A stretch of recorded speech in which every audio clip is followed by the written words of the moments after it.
ప్రభు పేరట మీ అందరికీ శుభాభివందనములు. Charles Spurgeon గారి విశ్వాసపు చెక్బుక్ నుండి ఈరోజు అనుదిన వాక్య ధ్యానం. అయితే ప్రభువు వాక్యము ఎల్లప్పుడూ నిలుచును. మీకు ప్రకటింపబడిన సువార్త ఈ వాక్యమే. 1 పేతురు 1వ అధ్యాయం 24వ వచనము. పచ్చిక మైదానంలోని గడ్డిలా సమస్తమైన మానవ బోధలు, ఇంకా చెప్పాలంటే సమస్తమైన మనుషులు గతించిపోతారు. అయితే మనకు ధైర్యం కలిగించే విషయం ఏమిటంటే ప్రభువు వాక్యం ఎప్పటికీ ప్రత్యేకంగా ఉంటుంది. ఎందుకంటే అది నిత్యము నిలిచి ఉండేది. ఇక్కడ మనకు ఒక పరలోక సువార్త ఉంది. నిత్యుడైన దేవుడు పలికిన వాక్యం తప్ప ఎప్పటికీ నిలిచి ఉండగలిగేది ఈ ప్రపంచంలో వేరేదేముంది? ఇక్కడ మనకు ఎల్లప్పుడూ జీవించి ఉన్న సువార్త ఉంది.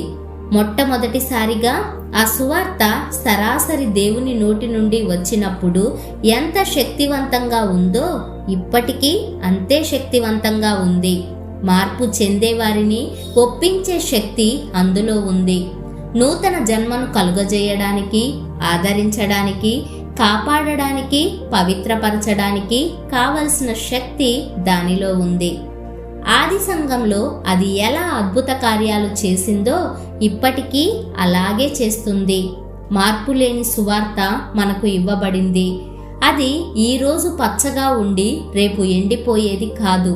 అది మార్పు లేని యెహోవాను గూర్చి సత్యం ప్రకటిస్తూ ఎప్పుడూ నిలిచి ఉంటుంది.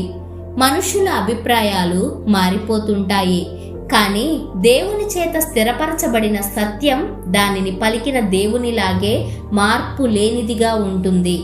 ఆ తరువాత మనకు ఆనందం కలుగజేసే సువార్త ఉంది. ఈ ప్రభువు మాటల మీద మన బరువులన్నీ మోపవచ్చు. మన ధ్యాన వాక్యంలో ప్రభువు వాక్యం ఎల్లప్పుడూ నిలుచును అని చదువుకున్నాం. ఇందులో జీవం, మరణం, తీర్పు, నిత్యత్వం అన్నీ ఇమిడి ఉన్నాయి. ఈ నిత్యమైన ఆదరణ నిమిత్తం క్రీస్తు యేసునందు దేవునికే మహిమ కలుగునుగాక. ఈరోజు దేవుని వాక్యంతో నీ కడుపు నింపుకో. నీ జీవితమంతా ఆ వాక్యమే నీ ఆహారంగా చేసుకో.